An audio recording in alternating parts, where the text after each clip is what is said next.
Assalamualaikum warahmatullahi wabarakatuh. Perkenalkan, nama saya Muhammad Andika Firmansyah, NIM 25091387002. Di sini saya akan menjelaskan tentang IoT atau Internet of Things. Apa sih IoT atau Internet of Things itu?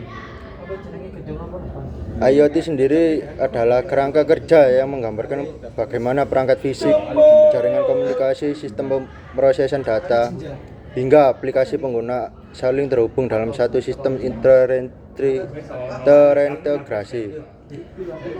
Arsitektur ini menjelaskan alur kerja IoT, mulai dari pengumpulan data oleh sensor, pengiriman data melalui jaringan, pemrosesan dan penyimpanan data, analisis data, penyajian informasi, dan pengambilan keputusan atau aksi otomatis. Ada tujuan utama arsitektur IoT, yaitu menjamin sistem berjalan efisien, memastikan keamanan data, mendukung skalabilitas sistem, dan mempermudah integrasi dengan sistem lain. Secara umum terdapat dua model utama, yaitu satu, arsitektur 3 lapis, model sederhana. Yang kedua, ada arsitektur 7 lapis, model terstruktur dan kompleks. Dua, arsitektur IoT 3 lapis. Model 3 lapis adalah model dasar yang sering digunakan untuk pembelajaran dan sistem IoT skala kecil hingga menengah. Model ini terdiri dari 1. Perception layer, 2. Network layer, dan 3. Application layer. Perception layer, lapisan persepsi, adalah lapisan paling bawah dan menjadi sumber data utama dalam sistem IoT. Fungsi lapisan persepsi sendiri adalah satu, akuisisi data. Akuisisi data mengambil data mentah dari lingkungan seperti suhu, kelembapan, tekanan, cahaya, getaran, dan lokasi GPS. Yang kedua ada konversi sinyal. Konversi sinyal sendiri mengubah sinyal analog menjadi digital menggunakan ADC. ADC adalah analog to digital converter. 3. Identifikasi objek menggunakan RFID atau sensor identifikasi untuk mengenali perangkat. Yang keempat ada eksekusi tindakan, yaitu mengaktifkan aktuator seperti motor, relay, dan pompa. Yang kelima ada monitoring real time, yaitu membaca kondisi lingkungan secara terus-menerus. Dan yang keenam ada kalibrasi sensor, yaitu menyesuaikan pembacaan agar akurat. Contoh peralatan ada sensor suhu, sensor kelembapan tanah, sensor cahaya, sensor gas, RFID reader, kamera, aktuator, Arduino, ESP8266 atau ESP32, dan ada Raspberry Pi.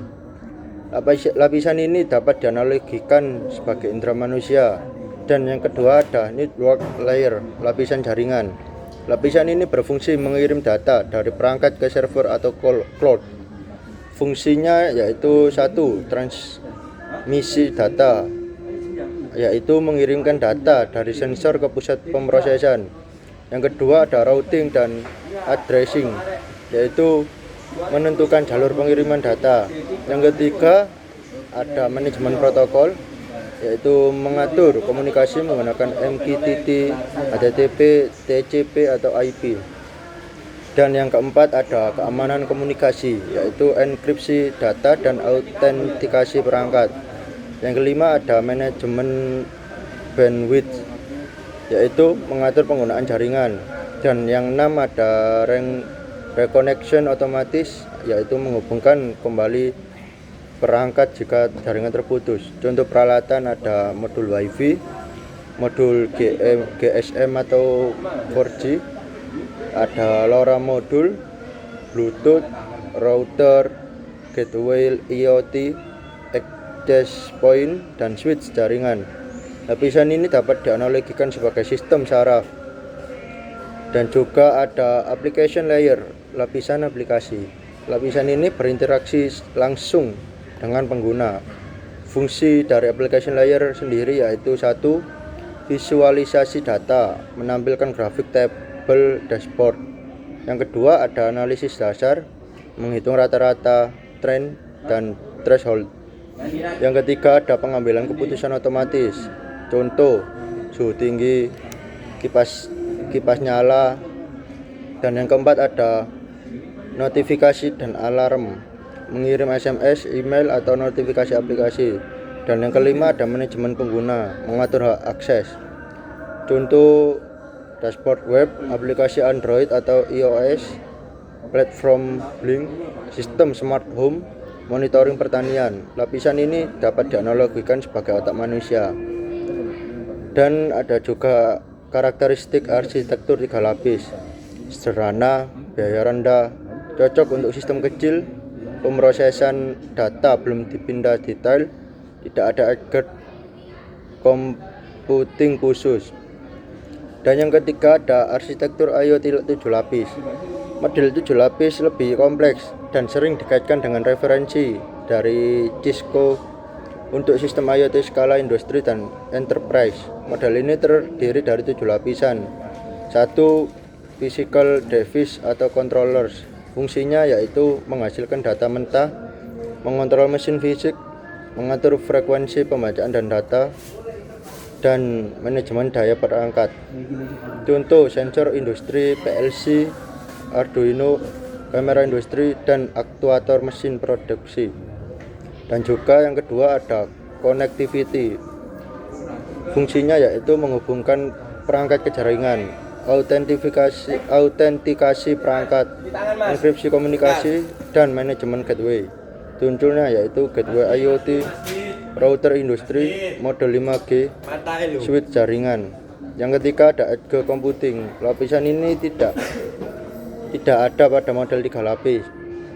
Fungsinya sendiri yaitu filtering data compression, analisis cepat real time, mengurangi latensi, menjalankan AI lokal, dan mengurangi beban cloud. Contohnya yaitu Edge server, industrial PC, Raspberry Pi sebagai Edge node, NVIDIA Jetson. Dan yang keempat ada data accumulation. Fungsinya sendiri yaitu penyimpanan data, logging system, backup dan recovery, dan juga sinkronisasi cloud. Contoh, database server, cloud storage, dan data warehouse.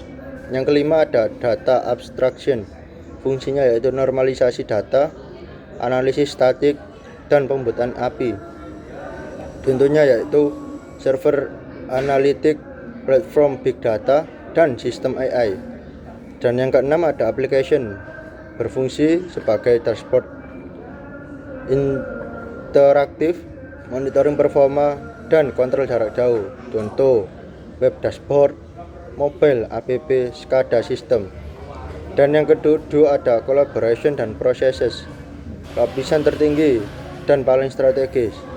Fungsinya sendiri ada integrasi dengan ERP, otomatisasi produksi, dan business intelligence. Contoh, ERP system manajemen produksi, smart factory system. Lapisan ini memungkinkan IoT terhubung langsung dengan strategi bisnis. Dan juga ada perbandingan arsitektur 3 lapis dan 7 lapis, yaitu kompleksitas sederhana kompleks, jumlah lapisan 3, 7. Edge computing, kalau 3 lapis itu tidak ada, kalau 7 lapis ada. Manajemen data itu tidak dipisah dan dipisah detail. Dan ada juga kesimpulannya, yaitu arsitektur IoT 3 lapis menggambarkan sistem IoT secara sederhana, mulai dari sensor, jaringan, hingga aplikasi. Model ini cocok untuk pembelajaran dan sistem kecil seperti smart home atau proyek akademik. Sebaliknya, arsitektur 7 lapis memberikan pembagian fungsi yang lebih rinci dan sistematis, mulai dari perangkat, fisik, konektivitas, pemrosesan edge, penyimpanan data, analisis lanjutan, hingga integrasi proses bisnis. Model ini lebih cocok untuk implementasi industri seperti smart city, smart factory, dan enterprise IoT karena lebih terstruktur, aman, dan skala label.